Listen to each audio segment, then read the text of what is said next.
Hello students, welcome back to computer organization classes 18 CS 34. So the next concept is about addressing modes. The different ways in which the location of an operand is specified in an instruction is called as the addressing mode. We have discussed the definition part earlier in the previous session. Uh, Please recall those topics. We have different addressing modes. There are 10 different addressing modes available. Okay, and each will be discussed in detail. Generic addressing modes, they are called as, the first one is immediate addressing mode, and it's a syntax means general format. Assembler syntax is hash prefix followed by value is specified, and addressing function, the meaning of the statement is value itself is the operand. Let's see its example and all later. Next is the register mode. Register mode, general purpose register, I mean, is used here, or I, where I is the index value 0 to 16 or whatever, 15, whatever. And effective addressing function, effective address is nothing but the address of the register, the value of the register mean. Then absolute or direct. In case of absolute, similar to register mode only, but instead of register here, location, memory location is mentioned. So effective address is nothing but it's a value of the memory location. And indirect mode means we are accessing its content. See, indirect means we have to consider the bracket. There are two ways. One is indirect mode for register and indirect mode for absolute location. So in case of indirect mode, what happens is we are accessing its content of register RI. Instead of its value, its content stored in the particular register or location is accessed. So effective address will be square bracket stands for access its content, okay, and location also access its content. So value of is nothing but value of the location is the address value, and content is different. Its content can be anything, right? uh, index register where x is the offset, so x followed by indirect value, that is RI. So effective address is nothing but content of register RI in addition with constant value x. Base with index here, the instead of we are writing the constant value as x here, that value is stored in another register. So RI and RJ, its contents are accessed separately. They are added and taken as the final address or effective address. Base with index and offset. Now three things comes here, three parameters to be added. RI, RJ content should be accessed and added along with value of x. Then we have relative addressing. Relative addressing is similar to our index addressing, but in case of index mode, what happens, we have considered the general purpose register. In relative mode, we are considering the special purpose register. That register is program counter. That's it. So add the value of offset with the contents of the program counter. PC content of PC in addition with x, that is a relative mode. Then auto increment is RI plus, okay. Auto increment, it is similar to I plus plus and all you are using, no, in loop, same way, RI followed by plus. So content of RI plus. Effective address will be access the content of RI and increment RI. Auto decrement stands for minus of RI. So first decrement followed by accessing the content of register RI. Okay, EA stands for effective address.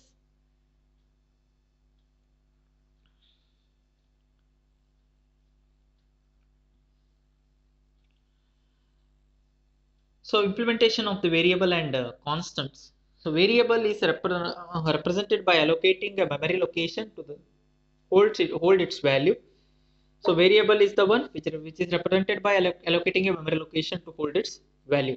Thus the value can be changed as needed using appropriate instructions. So there are two modes we have to represent the variable. One is register mode and other one is the absolute mode. Let us see how it is. So the in case of register mode, absolute mode is nothing but direct mode, okay, we'll see that later. So in case of register mode, the operand is the content of the register. The name, either the name or address of the register is given in the instruction.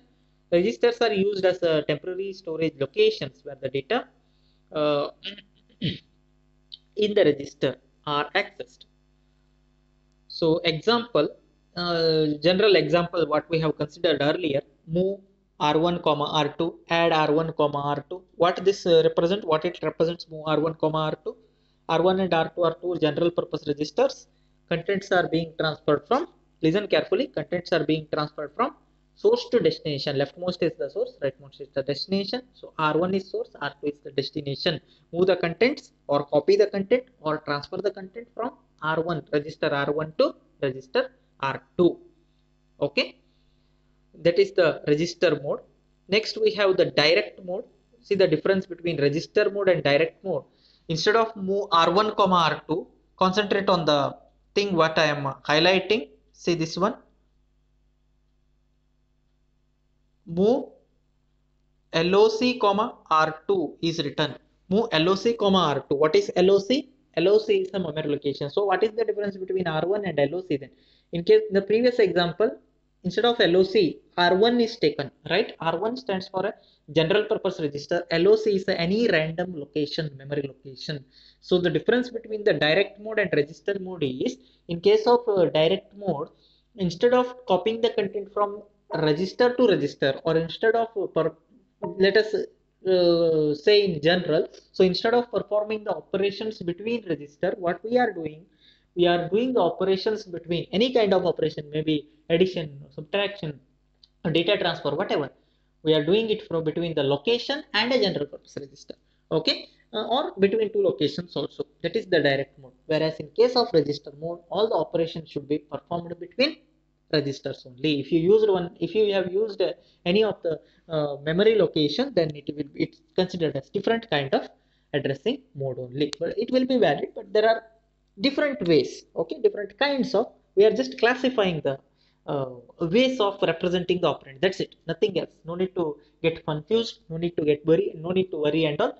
So we just classifying or categorizing the types or ways that the operand can be specified along with the instructions, and we call it as addressing mode. And different types of addressing modes we have listed above, and now we are discussing the same along with the examples. Okay, that's what the difference between the direct mode and or absolute mode and register mode. Getting no? Next we have the immediate mode. So in case of immediate mode, what happens is we are transferring a number. We are transferring a number or a digit to register, or a value. In general, you say it as value. So we are directly transferring, instead of copying the value of the location and all. What we are doing, we just copy. Most of the cases, we just copy the integer value to one register or memory location, wherever you want. So move stands for what? Move stands for what? Copy the content, right? Copy the content. Now see the number, how number is represented. Hash 200. Hash 200 stands for immediate value 200, integer value 200. To be transferred to, what is the destination? R0 is the destination. Please go through the comment line. Place the value 200 in register R0. That's it. Okay. Very simple thing. Next type or next category is indirection and pointer. So instruction does not give the operand or its address explicitly. Okay. Instead, the instruction provides information from which the new address of the operand can be obtained or determined. So this address is called as the effective address of the operand. That is what the total address, okay, final address or destination address. That's what the effective address of the operand. In case of indirect mode, the bracket, wherever along with the operand bracket comes, you can judge or you can decide it's the, you can think it is the indirect mode. Okay, please remember. So in case of indirect mode, the effective address of the operand is the content of the register or the memory location. The register or memory location that contains the address of an operand is called as the pointer. General meaning of pointer. Say a pointer is the one which holds the address of the another variable, as you are aware of. Here the concept of pointer is same. So this holds, the pointer is the location, okay, which holds the address of the another location. So we denote the indirection by considering the name as well as say this is what the way of representing the indirection R1 in bracket. That's it. Very simple way to understand. Now concentrate on the instruction. Add R1 comma R0 where R1 is marked as a pointer register R1 here in bracket R1 is mentioned. Its meaning is explained here. The operand is in memory. Register R1 gives the effective address. Call it as B of the operand. So R1 gives the effective address of operand. The data is read from location B and added to the contents of register R0. That's it. So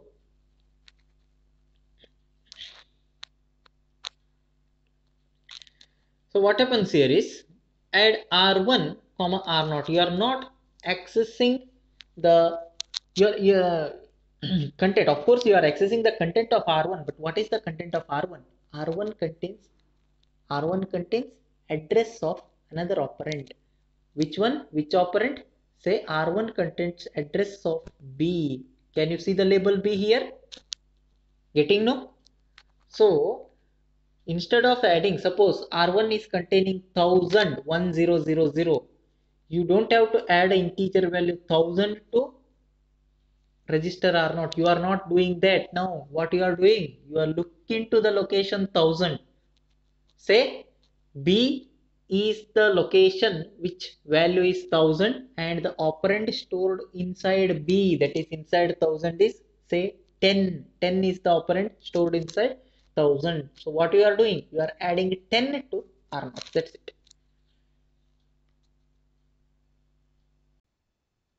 So you can see here R1, content of R1 is what? Content of R1 is a pointer which holds the address of B. That's it. Operand which holds the address of operand. What is that operand? That B is the operand. Okay. So, so R1 is a register which just holds the value of the label B. Value of B can be anything. It's a value of the location, say 1000. So you have to look into the location 1000. Okay. Pointer means what? It holds the address of the another variable. So address of the operand. Address of the operand is 1000. You don't have to add 1000 to R0. Please understand. You have to add content of 1000. Well, content stored inside 1000. What is the content? Well, that is nothing but the operand. It can be 10. Getting no? Please try to understand. Concentrate and try to understand. So inside 1000, what is stored? 10 is stored. So that 10 should be accessed and it should be added to R0. This is one way through general purpose register, and even the same thing can be done with the help of the memory location. So instead of general purpose register R1 in the second diagram, memory location is used. What is the memory location? A is the memory location. So A acts as a pointer. This memory location acts as a pointer. Okay. This memory location A acts as a pointer. So A is marked inside the bracket. So source operand. A itself is the source operand. You have to access the contents of A. What is the access content of what is the content of A? Content of A can be anything. So label value, you have to look into the location A. That's it. So this is the location A. Please concentrate on the diagram. This is the location on this is the location with a label value A. You have to look into the location. So what is stored in A? Just find out the value stored in A, that is B. It can be anything. Okay. Please try to understand. I have taken the example of 1000. So let A value of A is 1000. So you have to look into the location 1000. See its content. You don't have to add 1000 to R0. What you are supposed to do, you have to see the content where 1000 is where the label 1000 is marked. So content of A you just find that is B here. Okay, that B is the value of the operand. Access it. Say it is 10. Okay, that 10 should be accessed. It should be added onto R0. That's it. Getting no?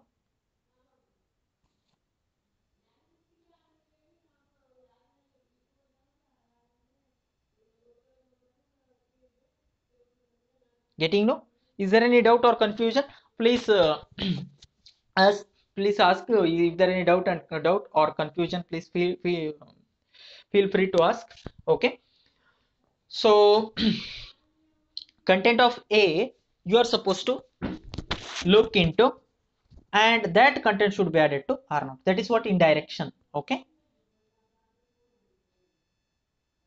so indirect addressing, one of the very important topic from this module.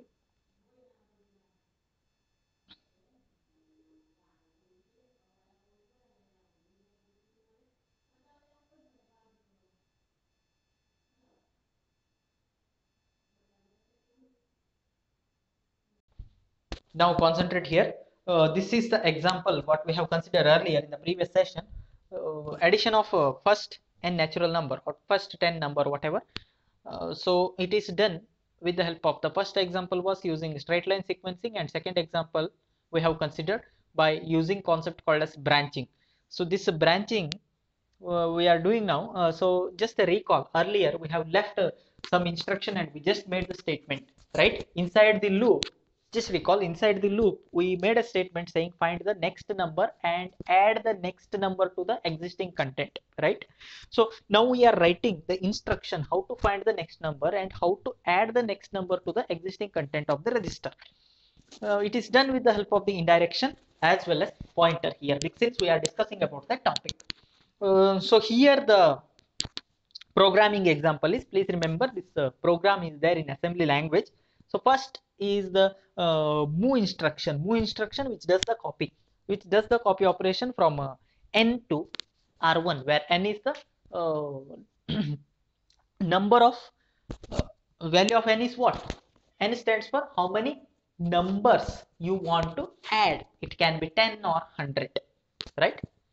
So count value, the count value which is initially stored on a register, general purpose register, say R1. Next is what? Find the address of the first number and immediate value, right? And store in R2. Getting no? Find the address value of the first number on the list. It is considered that, so a list of 10 numbers or 100 numbers are there in a memory. List means what? Sequentially they are stored one after the other, and each integer value which takes 4 byte of data. Okay, 4 byte of data in the sense one row is dedicated for storing one integer value, one number. There are 10 numbers or 100 numbers as per the application. You have to access the immediate value of the label num1. It can be 1000 or 1004, whatever the location value. Please concentrate. Num1, num is the label. So access the value of that label and add it to register R2, since R1 is already used for counting purpose. So another general purpose register we are using, that is R2. Next, for the intermediate operation, for storing the intermediate result, one more register we are initializing to 0, that is R0. Okay, clear R0 stands for initialize R0 to 0. Some operations are done repeatedly inside the loop. So loop is the label, okay, which stands for repetition. You can see the comment line, and first three lines are called as initialization statements. So earlier we made a common statement saying find the next number and add the next number to the existing contents of the register, right? So instead of writing that statement, now the statement we are going to replace with a what? Actual instructions, assembly instructions. So inside the loop we are just writing an instruction, first instruction using indirection, add, access the content. Now R2 is a pointer. Okay, what does R2 stores? R2 stores, see, the R2 stores the label value of the first number, isn't it? Label value of the first number. You are not supposed to add the label value. What you have to do, you have to access the content from that label. So while accessing the content from the label, you have to go for the indirection for R2. That's why R2 is written inside the bracket. Please, if you have any doubt, please ask in the comment section, or you can reach me out personally also in case of any doubt or difficulty. Okay, pause the video, rewind it, note it down. If you have any doubt, okay, watch it repeatedly, try to understand the concept. So address value of the first number is stored by the register R2, right? Now using that address value, find its content. Using the address value, find its content. Which addressing mode you are supposed to use? You have to use the indirection, right? Treat R2 as a pointer now. That's what we are doing. R2 is treated as a pointer. So R2 is a pointer. You have to access the content from that pointer, right? Access the content from that pointer. So bracket, inside bracket R2 is mentioned. Inside bracket R2 is mentioned means you are looking for the actual value. What is the value of R2? R2 stores the label value of R1. So you are looking for the label num1. You are accessing its content. Say the first number value is 1. Assume the value stored inside label num1 is 1, that you are accessing, and you are accessing it, you are storing it on or adding it on to R0. Initial value of R0 is 0 since you have cleared it to 0. So R1, R2 content is 1, which is added with 0. Result is stored in the destination register R0. So 1 is stored in R0, right? Next is add the constant value 4 to existing contents of R2. Why you have to add 4? Question comes. See this second line of add instruction, second add instruction. Which addressing mode is used? Which addressing mode is used? Recall. Hash prefix is hash prefix. Wherever you are using hash prefix, the mode is called as immediate mode, right? So the second add instruction, which is there in immediate mode. So immediate value of 4, which is added to the existing contents of R2. Which is added to the existing contents of R2 means what? So what does R2 contain? What is the initial value of R2? Initial value of R2 is the memory location value of the first number. So memory location value of the first number, since first number is accessed, you are supposed to access the next number now. How to find the next number? Find its address value. So memory is byte addressable. Each row contains, as per our previous discussion, each row contains 4 consecutive. Each row stands for one word, so each contains 4 consecutive bytes. Big endian and little endian, recall, 0th byte, first, second and third, but 3 bytes will be there. 4 bytes will be there total, 0, 1, 2 and 3 in a first row. So the first row address will be 0, 0, 0, 0, and second row address will be it will be which number, from where you are starting the second row. It is started from 4, right? Either from left to right or right to left, whatever. So second row address is marked as 0004, right? Third row address will be similarly. So 4, 5, 6, 7 are the 4 bytes stored in second row. Hence third row address will be 0008, right? 0008 it will be. That means every time, instead of whenever you want to move to the next row, next word in the memory, what you are doing? You are adding a constant value 4. So to find the next number in the list, you have got the address value of the first number with you. Add a constant value 4 for the address of the first number. That's it. You will be located to the address value of the next number. Getting no? That's why add constant value 4 is done for the existing contents of R2. Now decrement R1. Why? What does R1 contains? R1 contains R1 is the counter. It contains the count value. How many number of integers you are supposed to add? You have decided either 10 or 100. Let us say it is 10. So first number is 1, which you have already accessed and added. How many more are remaining? 10 minus 1 numbers are remaining, right?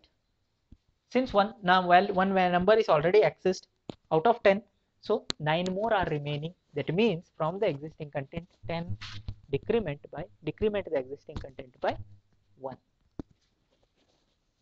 Getting no? This operation should be performed repeatedly inside the loop. Check the arrow mark. So this loop will be terminated only once the condition becomes false. Branch greater than 0 go back to loop. Branch greater than 0 stands for what? Earlier we have discussed it. Since it will be compared, this instruction will be compared with the counter value after decrementing the counter by 1. What is the new value of the counter?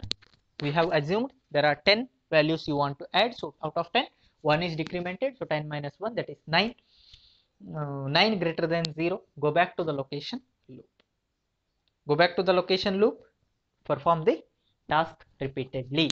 Now once you come back to the location loop, R2 is updated already. You have done the updation of R2, where now R2 points to the num2 on the list, since you have added 4. Getting no?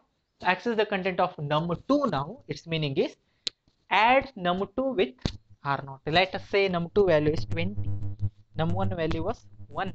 So content of R2 is what?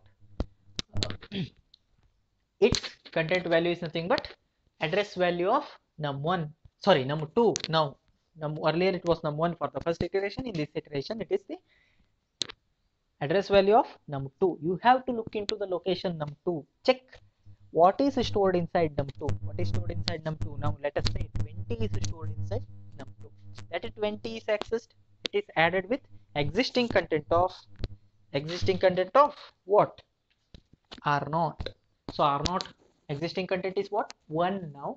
So num2 is 20. 20 plus 1, new value will be stored again in R0 and R0 only. So 20 plus 1, which is equal to 21. Right? To find the next number on the list, repeatedly perform the same task on next instruction. Add a constant value 4 to the existing content of R2. Existing content of R2 is nothing but address location of num2 now plus 4. You will be getting address location of num3. That's it. Okay. Decrement the counter by 1. Again go for, because the second number is also accessed out of 10. Now our previous value was 9. Now out of 9, again one more you are going to decrement. Okay. Branch greater than 0, 8. Our result will be 8 greater than 0. Come back to the location loop, perform the task repeatedly. Okay. Once this will be once all the 10 numbers are accessed, branch greater than 0, 0 greater than 0 will be false. So you don't have to go to the location loop. Instead of that, what is done? Straight line sequencing will be followed. That is, next instruction will be followed. Next instruction is just you have to copy the, now result is stored because you have added, every time you have added the contents, the values to the register R0. So result is stored in R0 only. R0, that result you are supposed to place on a memory location for storing it permanently. Say memory location is sum. That's what move stands for. Copy the contents of R0 to location sum. That's it. Okay. Very important topic. Please note it down. Very important topic from this module. One sure question you will be you can expect. You will be getting straightforward question based on addressing mode. Okay. Minimum for 10 marks you will be getting a question for IA as well as for the final exam. Please concentrate here. Very simple concept. If you understand, the concepts are very simple. Okay. It takes time, but for the first time it takes time. If you understand the first module thoroughly, the remaining 4 modules will be definitely easier for you people. If you miss the concepts from first module, definitely you are not going to understand the remaining concepts of the next module. It is like a chain. Okay, it's like a chain. All the 5 modules are interrelated. First module as well as second module is the foundation for most of all the topics of computer organization, as well as some of the subjects of which will be covered in the higher semesters also. Okay, here the explanation also given. Please go through the explanation if you still have any doubt, because I have already shared this material with you all. So please go through it. Okay, in the next session we'll see about indexing and array. Thanks for watching. See you in my next video.